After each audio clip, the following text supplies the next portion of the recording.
Is Assassin's Creed Origins worth our time? We're about to find out. Welcome everyone to episode 181 of 1 Hour, 1 Decision, 1H1D. I am Chris. And I am Tom. And we take 60 minutes and play a random game on Xbox Game Pass and decide, well, Tom, do we need to go back in time to find out? Where it all begins? The origin? The origin of species, if the species was the assassin species. Yes, we're trying to find that out. Is this really the origins of assassins in Assassin's Creed Origins, developed by Ubisoft? Well, Tom, you can get into all the other tidbits there in your other thoughts, but this game came out. I was surprised by this. October of 2017. Yeah. It's moons ago. Many of them even. Many moons ago. And I played this on the PC, 48.59 gigabytes on the PC. Tom, what about you?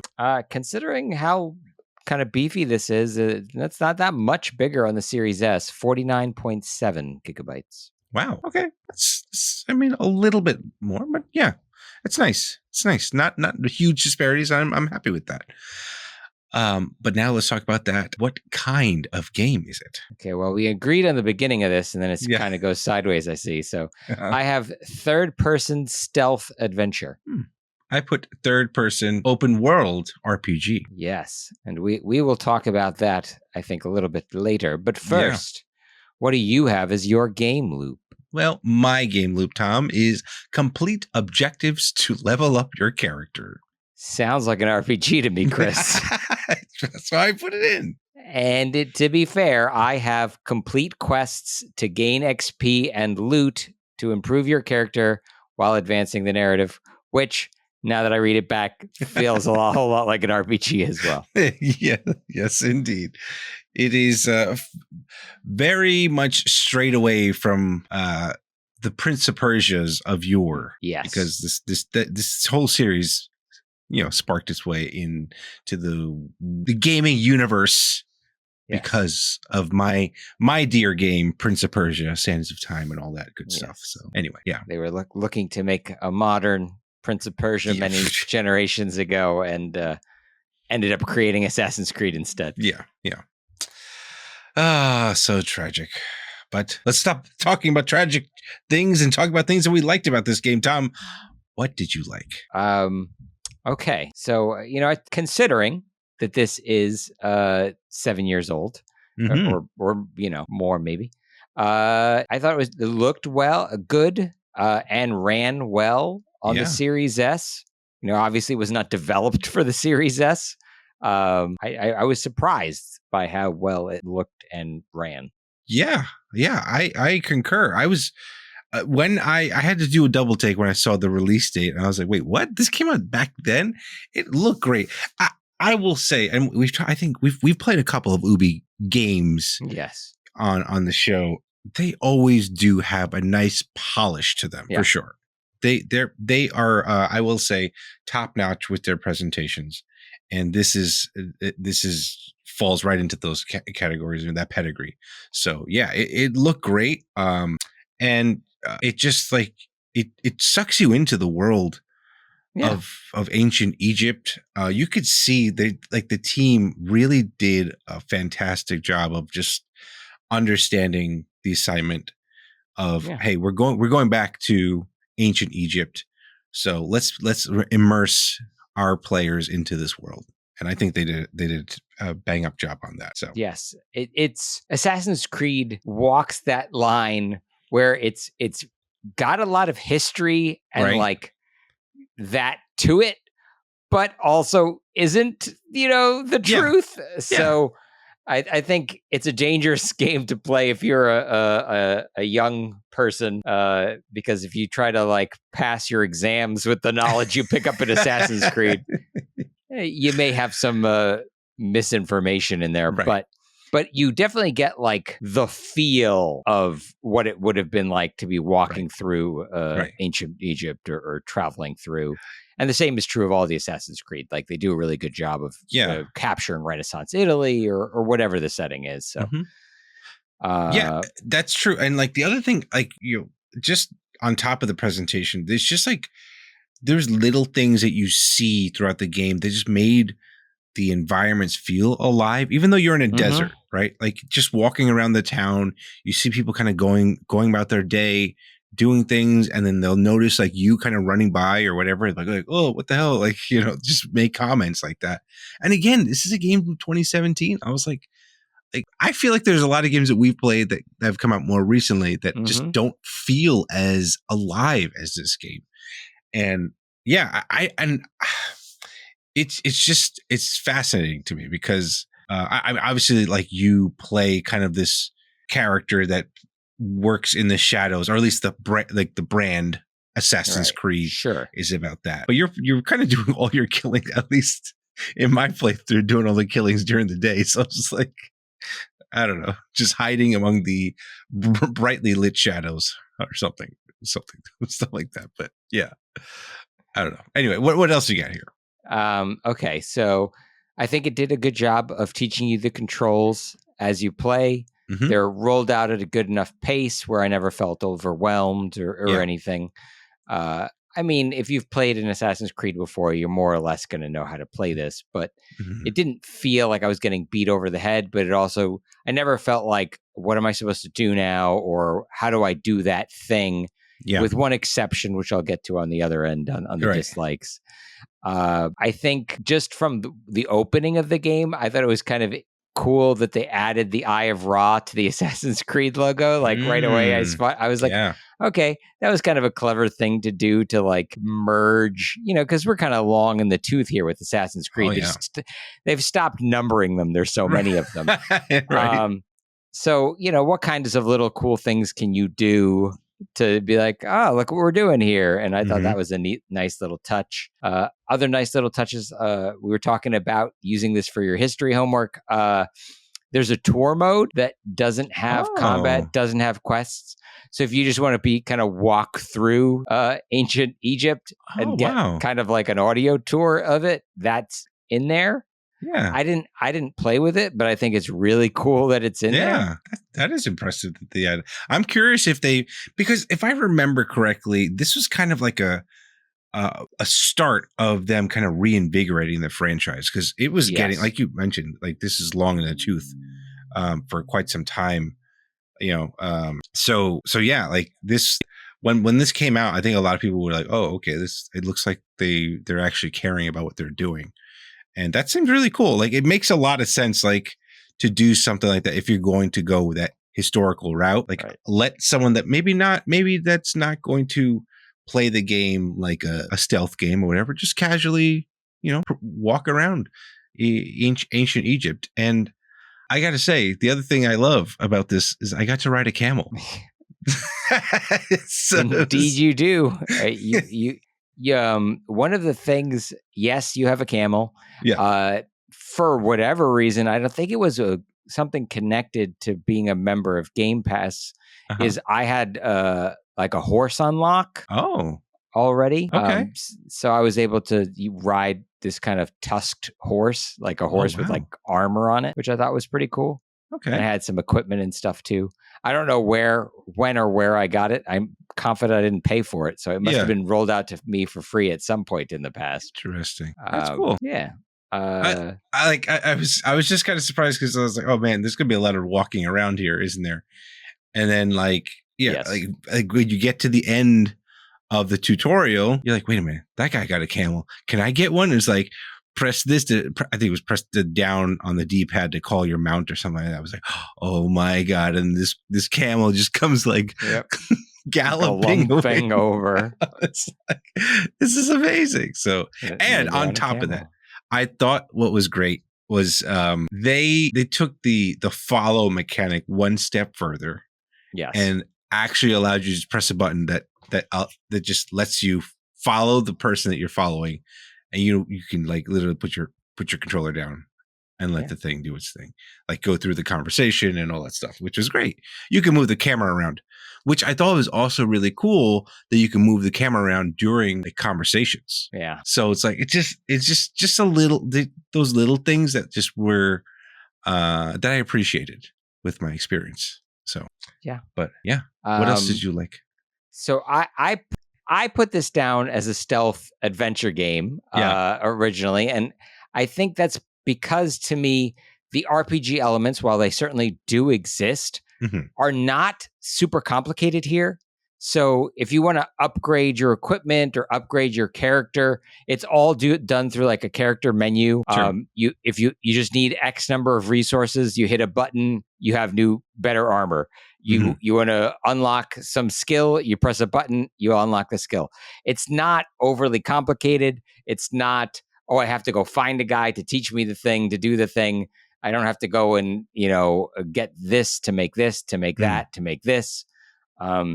It is light on the RPG side of things. It's not a heavy lift, and it makes sense to me because this is the first of the franchise to introduce those RPG elements, and you kind of want to do that kind of at a soft level before you go full ham. Sure. Because I would imagine that most people who were playing the Assassin's Creed franchise up until this point would have been like, hey, if it had been a full-blown super RPG that was really resource intensive or required a lot of managing the inventory and stuff like that, I could see them being frustrated with that. So kudos to them to making it an RPG, but making it like an easy RPG to get into if this was maybe your first RPG or something like that. Yeah, that's true. I mean, I also thought what was great was I didn't feel like I had to travel too far between like just points of interest or things to do in the game, which Starfield, where I felt like that was just, it took so long to get from destination to destination. There was nothing interesting in between. Yes. So that I thought, and I think from that, I felt like they borrowed that from like The Witcher 3, which, they had their whole mantra of like, the player can't be like walking for more than I think 30 seconds without there being something that'll catch their eye. So yeah, kudos to them for doing that as well, because that was like it just felt like, again, like, and you kind of talked about it, like just even though there was a lot of things to do, it was still like things like you're like, oh, that's interesting, and then you're like, you just kind of like naturally go over there to see what's going on and stuff like that. So it was cool. Like, I like that. I appreciated that they took the time to do that. So ditto for sure. Yeah. All right, cool. Are we moving on to our dislikes then, Tom? Yes, but I want to use this as a pivot moment because it seems like I liked something and you didn't. Okay. So it is the final of my likes is I thought it was cool to use the eagle to scout and mark targets. Yeah. But it sounds like maybe somebody else didn't like that so much. Yeah, I mean, I appreciated the idea. I didn't like the execution. I thought it was just like bird controls were cumbersome. Like you felt like you were fighting with the bird, and like it was just, I was like no, go this way, and it was just like slowly turn, and then on top of that, I swear I saw a tooltip that said like, mark something and then your character or fast travel to it or something like that. I was like, okay, cool. And I tried to do it and it just wouldn't work. And then it was like, okay, but then like I go to the map and then I could see the points of interest that I could actually fast travel to.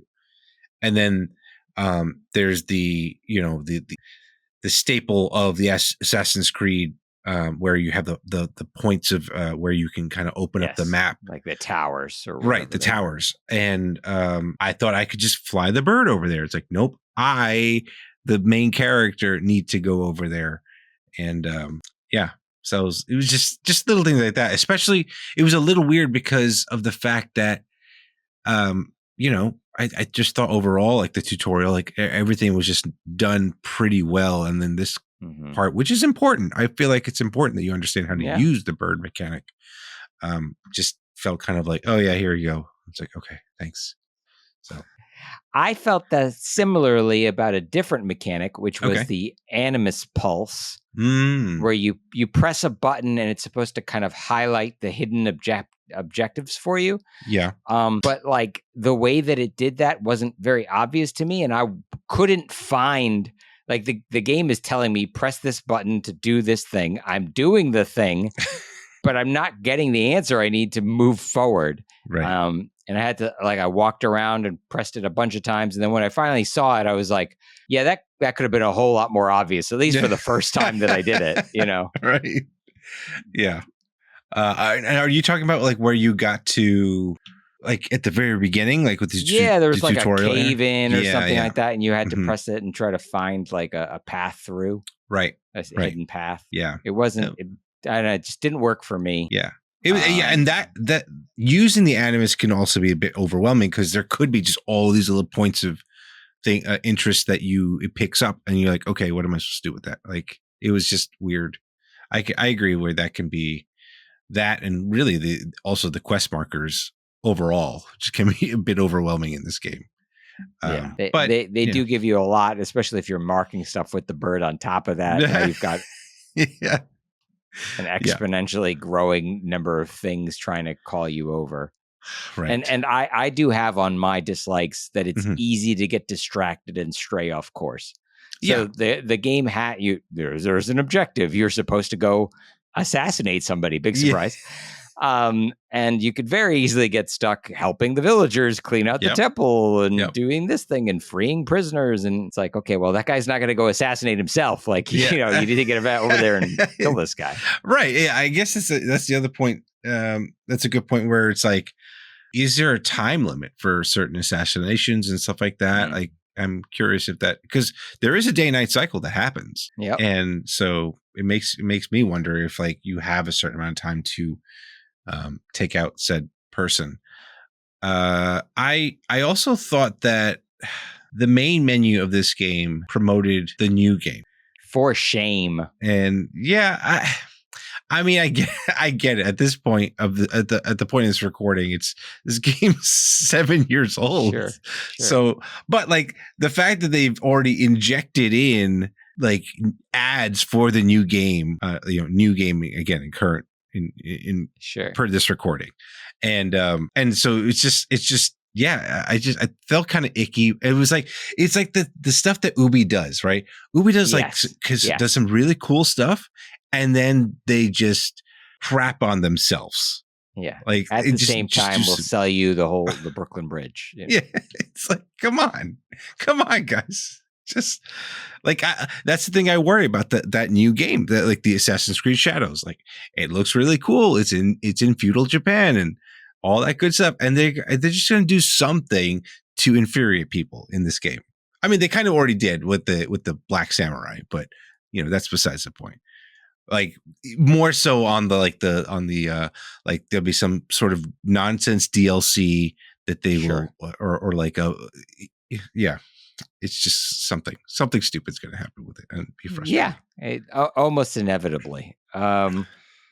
There were a couple of other little nitpicky things that I want to throw out. I would call my mount and it would never come. Like it came the first couple of times, but maybe I put too much distance between myself and the mount, and then it couldn't find a pathfinding way to me. I don't know the why. I just know I was walking around with bodies and things a lot. And speaking of walking around carrying bodies, the game teaches you how to pick up the body, but not really like how to gently put it down. Yeah. So I find myself like kind of just throwing stuff a lot, which is like one of the missions is like carry this dead guy back to his family. Yes.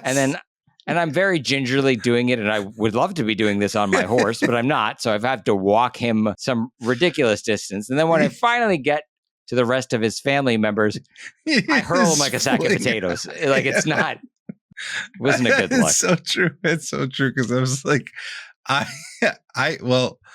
that kind of leads to my point. Like the stealth in this game is really good. Like you can see the pedigree of, again, Ubisoft knows how to do stealth. But the combat in this game, and it's part of the tutorial, I just didn't like it. It just something felt like off about it. Like I feel like they're like, okay, you can fight people, but we prefer if you do it in a stealth way. We'd prefer if you didn't. Yeah. We've included combat controls that are great so that you play the stealth game we want you to play. And it's like, I mean, okay, you have like you have your light attack, heavy attack, all that stuff. Yes. But it's just like, I don't know. the first character, like the first thing you do is you fight this big guy, right? Yeah. And like, if I were to judge the game just on that, I'd probably be like, this game is not great. Yeah. Because like it just didn't feel like a good experience, like a fighting experience. And like for as good as the tutorial was, it's just like that. If that's what you're going to show me at the first like 5-10 minutes of this game, I'm like, oh boy, I don't know what else is coming up next. But like it just, because like it just felt hollow. Like I didn't feel like I made any impact with with him. And so yeah, like that was my biggest issue with the combat. Like it's just I didn't like, but like when you're doing the knockdowns and stuff like that, like the takedowns, those are really cool. Like, and there was multiple animations, like based on like the angle that you go at and stuff like that. Yeah. Like, this is really cool. It felt really good. So I don't know. You can tell where they put their time and attention for sure. But again, they front loaded it with that. Why would they do that? Yeah, it's weird to have a game called Assassin's Creed and you don't open up the game by assassinating stuff. Right. Well, you do that. By the way, that cutscene was really cool. Like when he took the when he caught the knife with the mask and then he stabbed him in the face with the mask. I guess but that was a cutscene. It was a cutscene. Like that would have been awesome if you could do it yourself. Yes. Yes. Yeah. Right. Like that could have been a great mechanical moment, like teach you how to do a takedown or something like that. There. Yeah. Agreed. But yeah, that's what I got here for my dyslexia. Are you all dried up like the desert there? Yeah. I was not crazy. Again, maybe nitpicking on the buttons. Yeah. I felt like I just was pressing A to do everything for traversal. Yes. It just didn't feel like, I don't know. It felt like I should be doing more than just hitting A all the time. Yeah. Like I think that's part of their. It's easy, and your character just kind of naturally does all this cool parkour stuff, and it's like, all right, that's awesome. But like I mean, Jusant, right? Like Jusant felt really cool, but that's like it's like they just took that mechanic and went with it, right? It was specifically just climbing. Yeah, it's designed to be. Yeah, but like I agree. Like sometimes I felt like it didn't feel like there was any timing involved at all. You kind of just like held it down, and then you just pushed forward, and it worked for the most part. So yeah, it was, it's a shame. And that's probably why I think those people that made Jusant were former Ubi employees. So they were like, yeah, we could do this better. And they did. Yeah. But cool. I'm ready to move on. Mosey on over. Yeah. All right. Well, how long to beat says this game. I don't know. That's surprising. It takes 30 hours to complete. Mm-hmm. Although if you were to you and I obviously got distracted with the side quests. It's probably closer to like the 50, 60 hour mark. Yeah, I would think so. Yeah. This does not feel like it's only going to take 30 hours. Exactly. So while I put third person stealth adventure, this definitely feels like it's going to have a runtime like an RPG. Oh, yeah. And friend of the show, Todd, was like, yeah, good luck. I see you in like 90 hours. I'm like, oh. Okay. Well, I don't know. Yeah. But so that's how long it takes to beat. This game does have xCloud, but there's no cross progression between Xbox and PC. Huh. So xCloud is specifically for the Xbox version of the game. But since I played it on the PC and I started and I tried to launch it on my Steam Deck, it did not have my save at all. So that was a bit unfortunate. It is a 7-year-old game, so I kind of understand. Yeah, that's a good point. So got to keep that in mind. Yeah. What you got, Tom? Okay, so we were talking about teams. Mm-hmm. This is the same Ubisoft team that gave us Revelations and Black Flag. Now, Black Flag is my favorite Assassin's Creed because it is pirates. Yeah. And I just want to be a pirate. So, but what was different about this one, and it comes on the heels of maybe a little level of an exhaustion with the Assassin's Creed, but also a couple of titles that weren't received so well, is that it was kind of an all hands on deck situation where all the Ubisoft studios contributed different pieces. Wow. Okay. So it allowed, they got an extra year of development to work on this than your standard Assassin's Creed. And it allowed, and this may be why we feel this way, like perhaps combat is done by one studio, I see. These people are going to handle this part of it, and those people are going to handle that part of it. Yeah. And obviously, you have somebody overseeing the integration at the end, but it does kind of explain some of maybe the hiccups in terms of getting it all to blend together nice. Sure. It's also the first time difficulty settings appear in the Assassin's Creed franchise. That's interesting. I was surprised to see them, but I haven't played any of the more modern Assassin's Creeds. Huh. It's also, and again, that probably has something to do with this kind of transition into the RPG world, right? Right. Speaking about how well researched this was, you have Egyptologists and historians who were consulted to ensure the authenticity. And again, authenticity of the setting, not authenticity of the events, right? Sure. So it's we're trying to get it to feel like, that time and place, but not necessarily, not all of these characters existed back in that time. Right. Right. And you mentioned it earlier, but quest givers and NPCs and that sort of stuff travel around the world. Mm-hmm. So where you pick up a quest, where I picked up a quest and where you pick up that same quest may be different based on the time of day and what that character is up to. Yeah. So, if they're fishing during the day and then back at their homes at night, that changes where they are to give you quests. They're not just standing there with the exclamation point over their head. Yeah. Oh, well, that's good. Yeah, it's just more of the world being alive and dynamic, and exactly. Kudos to them for pulling that off. I think looks and plays pretty cool. Yeah.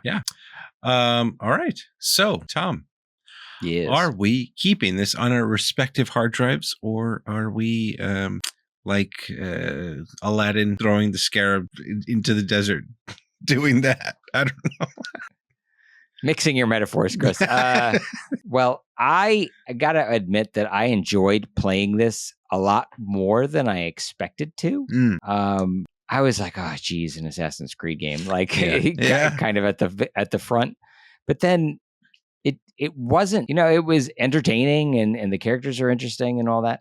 Yeah. But I gotta say though, at the same time, knowing that long runtime, knowing that even if I blazed through this, it would take 30 hours. Yeah. And I know that I'm not going to blaze through that because I know I didn't blaze through my first hour. So I doubt that I'm going to return to this. And it really is just because I know that I'll never finish it. And if you're never going to finish something, it's kind of hard for me to invest the time to keep moving forward with it. Sure. Makes sense. I was in the same boat as you. I had the same kind of trepidation because, because Assassin's Creed took over my Prince of Persia franchise, but they're slowly bringing back Prince of Persia. But anyway, I was like, okay, this is just going to be another fetch quest kind of thing. But it was, but it wasn't. And I appreciated that. And I enjoyed my time with this game. Like you, I think I do want to give it some time though. I want to try to see how far I get into this game. Like if it keeps me entertained, because like it did keep me entertained, at least for that first hour. Right. And the fact that, these kind of dynamic quest systems and stuff like that are out there, it's been a minute since I played like a good stealth game. So maybe try to play this more stealthy too would be kind of cool. So yeah, I'll probably just give it a shot. So cool. Yeah.